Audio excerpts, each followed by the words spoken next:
కాకినాడలో ఏర్పాటు చేయనున్న అతిపెద్ద గ్రీన్ హైడ్రోజన్ ఆధారిత గ్రీన్ అమోనియా ప్రాజెక్టుకు CM Chandrababu, deputy CM Pawan Kalyan శంకుస్థాపన చేశారు. గ్రీన్కో గ్రూప్కు చెందిన ఏఎం గ్రీన్ సంస్థ ఏర్పాటు చేసే ప్రాజెక్టు ద్వారా జర్మనీ, జపాన్, సింగపూర్కు గ్రీన్ అమోనియా ఎగుమతి చేయనుంది. ప్రాజెక్టు నిర్మాణానికి సుమారు 18,000 కోట్ల పెట్టుబడిని సంస్థ పెట్టనుంది. నిర్మాణ సమయంలో 8,000 మందికి ఉపాధి లభించనుంది. ప్రాజెక్టు నిర్మాణం పూర్తయిన తర్వాత లాజిస్టిక్స్, స్టోరేజ్, పోర్ట్ సేవల ద్వారా పెద్ద ఎత్తున ఉపాధి అవకాశాలు కల్పించనున్నట్లు సంస్థ ప్రతిపాదనలో పేర్కొంది. గ్రీన్ హైడ్రోజన్ వ్యాలీగా ఆంధ్రప్రదేశ్ను తయారు చేస్తామని ముఖ్యమంత్రి చంద్రబాబు అన్నారు. కాకినాడలో 18,000 కోట్లతో ఏర్పాటు చేయనున్న ఏఎం గ్రీన్ అమోనియా ప్రాజెక్టుకు చంద్రబాబు శంకుస్థాపన చేశారు. గ్రీన్ అమోనియా భవిష్యత్తులో పెను మార్పునకు నాంది అన్నారు. గ్రీన్ ఎనర్జీ ఉత్పత్తి బాగా పెంచాలని ప్రధాని మోదీ కోరుతున్నారని తెలిపారు. 2014లోనే మా ప్రభుత్వం గ్రీన్ ఎనర్జీకి నాంది పలికిందని, ఇప్పుడు గ్రీన్ హైడ్రోజన్, గ్రీన్ అమోనియాకు నాంది పలికామన్నారు. కాకినాడలో ఏర్పాటయ్యేది ప్రపంచంలోనే అతిపెద్ద గ్రీన్ అమోనియా పరిశ్రమ అని సీఎం చెప్పారు. 2027 జూన్ నాటికి మొదటి దశ ఉత్పత్తి ప్రారంభమవుతుందని తెలిపారు. బలమైన సంకల్పం ఉంటేనే ఏదైనా సాధించగలమని డిప్యూటీ సీఎం పవన్ కళ్యాణ్ అన్నారు. తాను పుట్టి పెరిగిన కాకినాడకి అనిల్ ఎంతో చేస్తున్నారని అభినందించారు.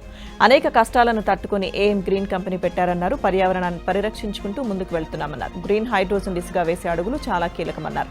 రాష్ట్ర సుస్థిర అభివృద్ధిలో ఇది గేమ్ చేంజర్ కానుందని పవన్ చెప్పారు. ఏపీలో జలాశయాలపై అసత్య ఆరోపణలు, ప్రచారాలు చేస్తున్న జగన్, వైసీపీ నేతలపై మంత్రి ఆనం రామనారాయణ రెడ్డి తీవ్రస్థాయిలో మండిపడ్డారు. నెల్లూరు జిల్లా ఆత్మకూరులోని సోమశిల జలాశయాన్ని ఆయన సందర్శించారు. వైసీపీ ప్రభుత్వం రాష్ట్రాన్ని సర్వనాశనం చేసి దోచుకుందని ఆనం ఆరోపించారు. రాష్ట్రంలోని అన్ని జలాశయాలు ఇప్పుడు నిండుకుండల్లా ఉన్నాయని, ప్రజలకు సాగు, తాగునీరు అందుతుందని చెప్పారు. గతంలో ఏం చేశారని జగన్ సోమశిల దండయాత్రకు వస్తారని ప్రశ్నించారు. సాధారణ పర్యాటకుల్లా వస్తే తమకు అభ్యంతరం లేదని మంత్రి ఆనం తెలిపారు.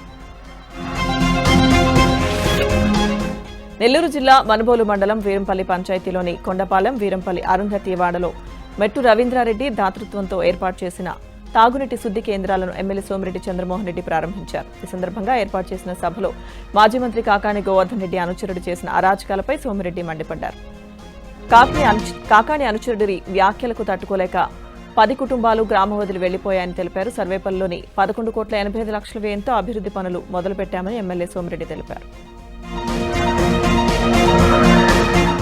సాగునీటి ప్రాజెక్టుల ద్వారా ప్రతి ఎకరాకు నీరు అందించడమే కూటమి ప్రభుత్వ ప్రధాన ధ్యేయమని పులివెందుల ఇన్ఛార్జి బీటెక్ రవి అన్నారు. చక్రాయపేటలోని కాలేటి వాగు డ్యాం వద్ద జలహారతి కార్యక్రమం అత్యంత వైభవంగా నిర్వహించారు. డ్యాంకు నీళ్లు వస్తున్న తరుణంలో డ్యాం వద్ద వేద పండితుల మంత్రోచ్చారణల మధ్య బీటెక్ రవి గంగమ్మ తల్లికి ప్రత్యేక పూజలు నిర్వహించి సారే, పూలు, జలహారతి సమర్పించారు. రాబోయే రోజుల్లో నియోజకవర్గంలో పెండింగ్లో ఉన్న సాగునీటి పనులన్నింటినీ పూర్తి చేస్తామని హామీ ఇచ్చారు. కేటీఆర్ ఫ్రస్ట్రేషన్ లో ఏం మాట్లాడుతున్నాడో ఆయనకి అర్థం కావడం లేదని ఎమ్మెల్యే ప్రభుత్వ విప్ ఆది శ్రీనివాస్ అన్నారు. గత బీఆర్ఎస్ 10 ఏళ్లు తుగ్లక్ నియంత పాలన చేస్తుందని విమర్శించారు. 2 ఏళ్ల ప్రజాపాలనపై కేటీఆర్ విషం చిమ్ముతున్నారని ఆగ్రహం వ్యక్తం చేశారు. కేటీఆర్ కు బీఆర్ఎస్ కు ప్రజలు చాలా సార్లు బుద్ధి చెప్పారన్నారు. సిరిసిల్ల జిల్లా వేములవాడలోని గంగమ్మ దేవాలయానికి 80 లక్షల వ్యయంతో బ్రిడ్జి నిర్మాణానికి ఆది శ్రీనివాస్ భూమి పూజ చేశారు. అనంతపురం అర్బన్ ఎమ్మెల్యే దగ్గుబాటి వెంకటేశ్వర ప్రసాద్పై టీడీపీ జిల్లా అధ్యక్షుడు పూల నాగరాజుకు టీడీపీ నేత, నంబూరి వైన్స్ నిర్వాహకుడు నంబూరి వెంకటరమణ ఫిర్యాదు చేశారు. పార్టీ కోసం పనిచేసిన తమను ఎమ్మెల్యే బెదిరిస్తున్నాడంటూ వినతిపత్రం అందించాడు. తనకు వైన్ షాప్ దక్కినప్పటి నుంచి పలు విధాలుగా బెదిరించాడని, ఎమ్మెల్యే వార్నింగ్లను పట్టించుకోకపోవడంతో వైన్ షాప్ను కాల్చివేయించాడని ఆరోపించారు. వెంటనే దగ్గుబాటి ప్రసాద్పై చర్యలు తీసుకోవాలని డిమాండ్ చేశారు. విజయవాడ దుర్గగూడ ఎగ్జిక్యూటివ్ ఇంజనీర్కు ఈవో సీనా నాయక్ 3 సంఘటనలపై వేర్వేరుగా నోటీసులు ఇచ్చారు. ఈ కోటేశ్వరరావు పర్యవేక్షిస్తున్న దేవస్థానానికి చెందిన పాతపాడులోని సోలార్ ప్లాంట్కు సంబంధించి 2022 నుంచి విద్యుత్ యూనిట్ల వివరాలు, దేవస్థానానికి రావాల్సిన బిల్లుల వివరాలు, దేవస్థానం వినియోగించిన కరెంట్ బిల్లులకు సంబంధించిన వివరాలు, ఇంకా పలు అంశాలు లేఖ రూపంలో ఈవోకు, విద్యుత్ శాఖ ఉన్నతాధికారులకు ఎందుకు పంపించలేదని ప్రశ్నిస్తూ పూర్తి నివేదికను అందజేయాలని నోటీసు ఇచ్చినట్టు సమాచారం. 10 రోజుల్లో నివేదిక ఇవ్వాలని ఈవో నోటీసులు ఇచ్చారు. తిరుపతిలో టీడీపీ, జనసేన నేతల మధ్య ఘర్షణ జరిగింది. ఫ్లెక్సీలు కట్టే విషయంలో ఇరు వర్గాలకు చెందిన నేతలు మద్యం మత్తులో గొడవకు దిగారు. ఫ్లెక్సీలు కట్టే క్రమంలో మంజునాథ హోటల్ సిబ్బందికి, వెంకటేశ్వర పార్కింగ్ సిబ్బందికి మధ్య వివాదం తలెత్తింది. దీంతో ఇరు వర్గాలు ఒకరిపై ఒకరు దాడులు చేసుకుని ఫిర్యాదులు చేసుకున్నారు.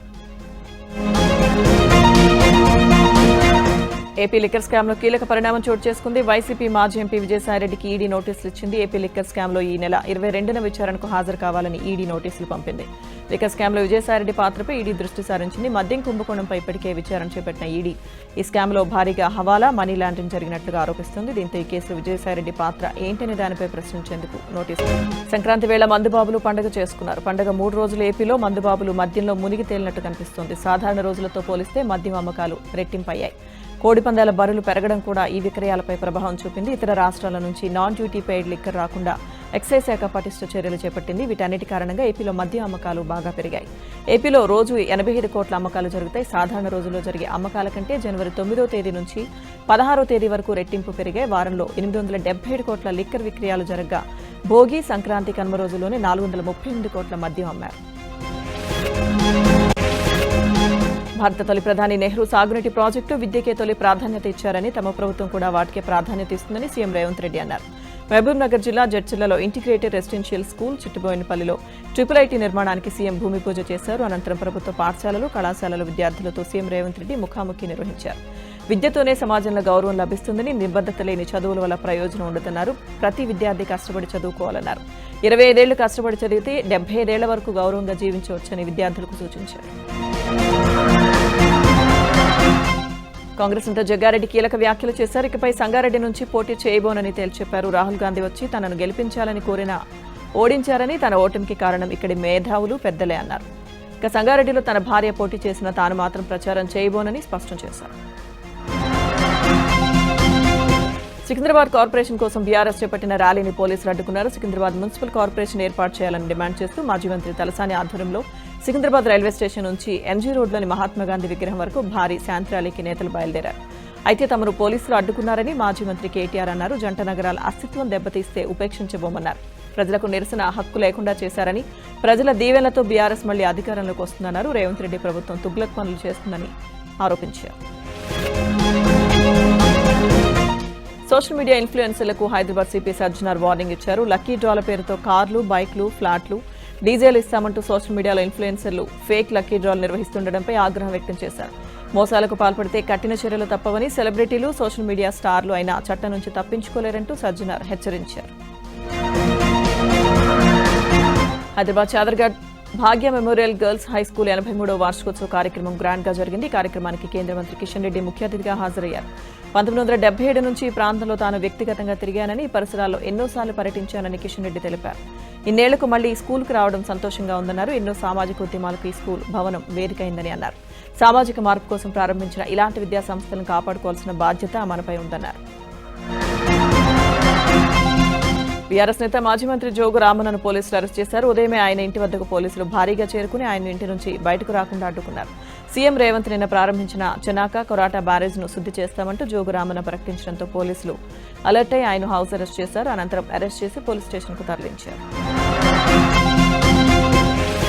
హిందూపురం మున్సిపల్ పరిధిలోని రైల్వే స్టేషన్ రోడ్డు వెడల్పు పనులను అధికారులు చేపట్టారు. దీనిలో భాగంగా రోడ్డుకు ఇరువైపులా ఉన్న నిర్మాణాలను మున్సిపల్ అధికారులు కూల్చివేశారు. 40 అడుగుల రోడ్డును 80 అడుగులకు విస్తరించే క్రమంలో కొందరు స్వచ్ఛందంగా తమ ఇళ్లను తొలగించుకున్నారు. కొందరు మాత్రం హైకోర్టును ఆశ్రయించారు. దీంతో రోడ్డు విస్తరణ పనులు నిలిచిపోయాయి. ఈ విషయాన్ని సీరియస్ గా తీసుకున్న అధికారులు పోలీసుల సహకారంతో భవనాల తొలగింపు పనులు చేపట్టారు. జిల్లాల పునర్విభజన చేయాలన్న ప్రభుత్వ యోచన నేపథ్యంలో హుజూరాబాద్ కేంద్రంగా పీవీ జిల్లాను ఏర్పాటు చేయాలనే డిమాండ్ ఉధృతమవుతోంది. తాజాగా పీవీ హుజూరాబాద్ జిల్లా సాధన జేఏసీ ఆధ్వర్యంలో నిరాహార దీక్ష చేపట్టారు. హుజూరాబాద్ను జిల్లా చేయడానికి అన్ని రకాల భౌగోళిక పరిస్థితులు అనుకూలంగా ఉన్నాయని జేఏసీ నాయకులు తెలిపారు. ప్రభుత్వం హుజూరాబాద్ను జిల్లా చేయకపోతే ఉద్యమం ఉధృతం చేస్తామని హెచ్చరించారు. జయశంకర్ భూపాలపల్లి జిల్లా చిట్యాల మండల కేంద్రంలో పోలీసుల తీరుపై బాధితుడు రోడ్డెక్కాడు. డ్రంక్ అండ్ డ్రైవ్ లో పట్టుబడిన తన వాహనానికి జరిమానా చెల్లించినప్పటికీ పోలీసులు తిరిగి ఇవ్వడం లేదంటూ కుటుంబ సభ్యులతో కలిసి ఆందోళనకు దిగాడు. చిట్యాల ఎస్ఐ శ్రవణ్ కుమార్ తనను ఇబ్బంది పెడుతున్నారంటూ అంబేద్కర్ సెంటర్ వద్ద ప్లకార్డులతో నిరసన తెలిపాడు. ఫైన్ కట్టి 55 రోజులు గడుస్తున్నా తన వాహనాన్ని అప్పగించడం లేదని బాధితుడు ఆవేదన వ్యక్తం చేస్తున్నాడు. హైదరాబాద్ లో శుక్రవారం ప్రారంభమైన హాట్ ఎయిర్ బెలూన్ షోలో అనుకోని ఘటన చోటు చేసుకుంది. నార్సింగ్ సర్కిల్ నెక్నాపూర్ చెరువు వద్ద ఒక ఎయిర్ బెలూన్ అత్యవసరంగా ల్యాండింగ్ అయింది. ఘటనతో కొంతసేపు గందరగోళం నెలకొంది. అత్యవసరంగా బెలూన్ కిందికి దిగడంతో అందులో ఉన్న వారంతా సురక్షితంగా బయటపడ్డారు. శ్రీశైలం మహాక్షేత్రంలో మకర సంక్రాంతి బ్రహ్మోత్సవాల భాగంగా అర్చకులు, వేద పండితులు శాస్త్రోక్తంగా పూర్ణాహుతి పూజలు నిర్వహించారు. ఈ నెల 12 నుంచి 17 వరకు పంచాహ్నిక దీక్షతో జరిగిన మకర సంక్రాంతి బ్రహ్మోత్సవాలు నేటితో ముగిశాయి. ఈ బ్రహ్మోత్సవాల భాగంగా గంగా పార్వతి సమేత మల్లికార్జున స్వామివార్లకు విశేష పూజలు నిర్వహించారు. ఆలయ ఈవో శ్రీనివాసరావు శాస్త్రోక్తంగా హోమగుండం వద్ద పూర్ణాహుతి ద్రవ్యాలకు ప్రత్యేక పూజలు నిర్వహించారు. తీర్థప్రసాద వితరణలు వైభవంగా నిర్వహించి ఉత్సవాలకు ముగింపు పలికారు. విజయవాడ కనకదుర్గమ్మను ప్రముఖ కొరియోగ్రాఫర్ శేఖర్ మాస్టర్ దర్శించుకున్నారు. కుటుంబ సభ్యులతో కలిసి అమ్మవారికి ప్రత్యేక పూజలు నిర్వహించారు. దర్శనానంతరం వేద పండితులు శేఖర్ మాస్టర్కు వేద ఆశీర్వచనం అందజేశారు. విజయవాడతో తనకు ప్రత్యేక అనుబంధం ఉందని ఆయన అన్నారు. భద్రాద్రి రామయ్య దర్శనానికి భక్తులు పోటెత్తారు. వివిధ ప్రాంతాల నుండి స్వామివారి దర్శనానికి వచ్చిన భక్తులతో ఆలయ ప్రాంగణం కిటకిటలాడుతోంది. సంక్రాంతి సెలవులు ముగుస్తుండటంతో అధిక సంఖ్యలో భక్తులు భద్రాచలం రాముని దర్శించుకుంటున్నారు. రామయ్య సన్నిధి భక్తులతో రద్దీగా మారింది. స్వామివారిని దర్శించుకునేందుకు భక్తులు క్యూ లైన్లలో బారులు తీరారు. 20 ఏళ్ల తర్వాత ప్రకాశం జిల్లా కొండెపి చెరువులో తెప్పోత్సవం వైభవంగా జరిగింది. శ్రీరామచంద్రమూర్తి, శివపార్వతులు, వేణుగోపాల స్వామి దేవస్థానాల ఆధ్వర్యంలో ఊరేగింపు నిర్వహించారు. ఆ తర్వాత కొండెపి చెరువులో తెప్పోత్సవం కన్నుల పండుగగా జరిగింది. తెప్పోత్సవం చూసేందుకు ప్రజలు తరలివచ్చారు. కృష్ణా జిల్లా కోడిపందాలో జాక్పాట్ ఆకుల సతీష్ అనే వ్యక్తికి తగిలిందే. 500 రూపాయలకే 2.50 లక్షల విలువ చేసే బుల్లెట్ బైక్ ను కైవసం చేసుకున్నాడు. మచిలీపట్నం మంగినపూడి బీచ్ రోడ్లోని ఓ బరిలో లక్కీ డ్రా నిర్వహించారు. ఒక్కో కూపన్ నిర్వాహకులు 500 రూపాయలకు విక్రయించారు. చివరి రోజు పందాలు ముగిసిన తర్వాత డ్రా తీయగా ఆకుల సతీష్ అనే వ్యక్తి బుల్లెట్ బైక్ ను సొంతం చేసుకున్నారు. సంక్రాంతి పండుగ ముగియడంతో విజయవాడ హైదరాబాద్ వెళ్లే జాతీయ రహదారి వాహనాలతో రద్దీగా మారింది. సంక్రాంతి పండుగకు ఏపీకి వచ్చిన వారు తిరిగి హైదరాబాద్ పయనమయ్యారు. దీంతో నేషనల్ హైవేపై రద్దీ కొనసాగుతోంది. ఈ రద్దీ సాయంత్రానికి మరింత పెరగనుంది. కీసర టోల్ ప్లాజా వద్ద వాహనాల తాకిడి మొదలైంది. దీంతో టోల్ ప్లాజాల్లో అదనపు కౌంటర్లను ఏర్పాటు చేశారు. ఫాస్ట్ ట్రాక్తో చిన్న సమస్యల కారణంగా వాహనాలు నెమ్మదిగా కదిలాయి. విశాఖలో రైల్వే స్టేషన్ కు దగ్గరలో ఉన్న 150 ఏళ్ల చరిత్ర కలిగిన మర్రి చెట్టు వద్ద గ్రీన్ సోల్జర్స్ కార్యక్రమం నిర్వహించారు. పర్యావరణ పరిరక్షణకు మొక్కలు ఎంతగానో ఉపయోగపడతాయని, వాటి ఆవశ్యకతపై ప్రజలు అవగాహన కల్పించడానికి ప్రోగ్రాం ఏర్పాటు చేసినట్లు నిర్వాహకులు తెలిపారు. ఈ సందర్భంగా green soldiers for our green future ప్లకార్డులు ప్రదర్శించారు. కార్యక్రమం గ్రీన్ క్లైమేట్ టీం ఆధ్వర్యంలో జరిగింది. ప్రతి ఒక్కరూ పర్యావరణ పరిరక్షణకు కృషి చేయాలని గ్రీన్ క్లైమేట్ టీం ప్రతినిధులు ప్రజలను కోరారు.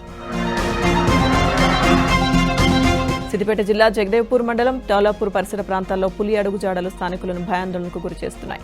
శుక్రవారం జగదేవ్పూర్లో పులి అడుగులు కనిపించగా ఇవాళ దౌలాపూర్లో కనిపించాయి. దీంతో ఏ క్షణాన ఏమవుతుందోనని ఆయా గ్రామాల ప్రజలు తీవ్ర భయాందోళనకు గురవుతున్నారు. అయితే అటవీ శాఖ అధికారులు ఇప్పటివరకు వీటిని ధృవీకరించలేదు. శ్రీకాకుళం జిల్లా కవిటి మండలం దెప్పిలి పుట్టగలో క్షుద్ర పూజల కలకలం రేగింది. అయితే నీలాపు పుట్టగ వెళ్లే మార్గంలో గుర్తు తెలియని వ్యక్తులు తాంత్రిక పూజలు నిర్వహించారు. క్షుద్ర పూజలు జరిపిన చోట కొత్త బట్టలు, పూజా సామాగ్రి ఉన్నాయి. గత 2 రోజులుగా క్షుద్ర పూజలు జరుగుతుండటంతో స్థానికులు తీవ్ర భయాందోళన చెందుతున్నారు. కడప జిల్లా వ్యాప్తంగా నేరాల నియంత్రణకు క్రైమ్ స్పాట్ వెహికల్ ఎంతగానో ఉపయోగపడతాయని కడప జిల్లా ఎస్పీ నచికేత్ విశ్వనాథ్ తెలిపారు. జిల్లా పోలీస్ కార్యాలయం వద్ద జిల్లాలోని అన్ని సబ్ డివిజన్లు కేటాయించిన క్రైమ్ స్పాట్ వెహికల్స్ ను ఆయన జెండా ఊపి ప్రారంభించారు. నేరాలు జరిగిన వెంటనే నిమిషాల వ్యవధిలో సంఘటనా స్థలానికి చేరుకునేందుకు ఈ వాహనాలు ఉపయోగపడతాయని, అత్యాధునిక సాంకేతిక పరిజ్ఞానంతో పరికరాలను ఈ కారులో ఉంచామని తెలిపారు. హైదరాబాద్లో చైన్ స్నాచ్లో రెచ్చిపోతున్నారు. చైతన్యపురి, నాగోల్ పోలీస్ స్టేషన్ పరిధిలో వరుస దొంగతనాలు కలకలం రేపుతున్నాయి. ఇటీవల మహిళ మెడలోంచి దుండగులు చైన్ను చోరీ చేశారు. ఘటనపై కేసు నమోదు చేసుకున్న పోలీసులు ప్రత్యేక బృందాలతో గాలిస్తున్నారు. సీసీ ఫుటేజ్ ఆధారంగా పోలీసులు దర్యాప్తు చేస్తున్నారు. చైన్ స్నాచింగ్లతో ప్రజలు భయాందోళనకు గురవుతున్నారు. ప్రజలందరూ జాగ్రత్తగా ఉండాలని, అనుమానాస్పద వ్యక్తులు కనిపిస్తే తమకు సమాచారం ఇవ్వాలని పోలీసులు సూచిస్తున్నారు. మద్యం దుకాణానికి నిప్పు పెట్టిన కేసులో 3 నిందితులకు అనంతపురం జిల్లా కోర్టు 14 రోజుల రిమాండ్ విధించింది. అనంతపురం శివార్లోని నంబూరి వైన్స్ దుకాణం వద్ద ఈ నెల 13న అగ్ని ప్రమాదం చోటు చేసుకుంది. ఘటనపై దుకాణ యజమాని నంబూరి వెంకటరమణ పోలీసులకు ఫిర్యాదు చేశారు. సీసీ ఫుటేజ్ ఆధారంగా నిందితులను గుర్తించిన పోలీసులు వారిని కోర్టులో హాజరుపరిచారు. కోర్టు వారికి 2 వారాల రిమాండ్ విధించింది. మాయమాటలు చెప్పి యువతిని పెళ్లి చేసుకుని వదిలేసిన ప్రభుత్వ ఉపాధ్యాయుడికి కోర్టు రిమాండ్ విధించింది. నంద్యాల జిల్లా ఆకుమల్లి గ్రామానికి చెందిన కలింగిరి మహేష్ డిఎస్సీ కోచింగ్ సమయంలో సారమ్మ అనే యువతితో ఏర్పడిన పరిచయం ప్రేమగా మారింది. ఇద్దరు 2 ఏళ్లు సహజీవనం చేశారు. అయితే ఇటీవల మహేష్ కు ప్రభుత్వ ఉద్యోగం రావడంతో పెళ్లి చేసుకునేందుకు ముఖం చాటేశాడు. యువతి ఒత్తిడితో పెళ్లి చేసుకున్నాడు. తర్వాత భార్యను వదిలేసి స్వగ్రామానికి వెళ్లిపోయాడు. దీంతో యువతి పోలీసులను ఆశ్రయించగా మహేష్ పై కేసు నమోదు చేసిన పోలీసులు అతన్ని కోర్టులో హాజరుపరిచారు. కోర్టు అతనికి 14 రోజుల రిమాండ్ విధించింది. కడప జిల్లా బద్వేలోని సత్య టౌన్షిప్ వద్ద జరిగిన హత్య దాడి కేసులో 2 నిందితులను అరెస్ట్ చేశామని జిల్లా ఎస్పీ విశ్వనాథ్ తెలిపారు. మృతుడి భార్య ఇచ్చిన ఫిర్యాదుతో కేసు నమోదు చేసి పోలీసులు దర్యాప్తు చేస్తున్నారు. నిందితులను అరెస్ట్ చేశారు. బద్వేలకు చెందిన 4 అన్నదమ్ముల మధ్య ఆర్థిక లావాదేవీలో వచ్చిన విభేదాల నేపథ్యంలో ఇద్దరు సోదరులు మరో ఇద్దరు సోదరులపై దాడి చేశారు. సుత్తితో బలంగా కొట్టడంతో చిన్న గురయ్య అక్కడికక్కడే మృతి చెందగా మరో సోదరుడు చికిత్స పొందుతున్నాడని ఎస్పీ తెలిపారు.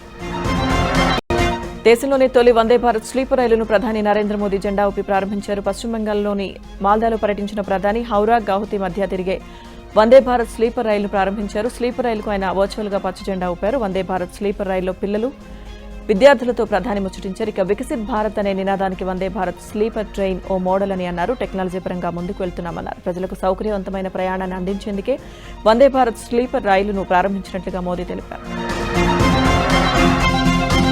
కాంగ్రెస్ అగ్రనేత రాహుల్ గాంధీ ఇండోర్లో పర్యటించారు. కలుషిత నీటి కారణంగా అస్వస్థతకు లోనై బొంబాయి ఆసుపత్రిలో చికిత్స పొందుతున్న బాధితులను పరామర్శించారు. మృతుల కుటుంబాలను పరామర్శించి అండగా ఉంటామని హామీ ఇచ్చారు. ఇండోర్లో కలుషిత నీటి మరణాలపై రాహుల్ ఇప్పటికే తీవ్ర ఆగ్రహం వ్యక్తం చేశారు. భారతదేశంలోని అత్యంత పరిశుభ్రమైన నగరాల్లో ఒకటైన ఇండోర్లో తాగునీటి కాలుష్యం ఏంటని మధ్యప్రదేశ్ ప్రభుత్వాన్ని నిలదీశారు. ఇండోర్లో నీరు లేదని, విషయం మాత్రమే ఉందని నిప్పులు చెరిగారు.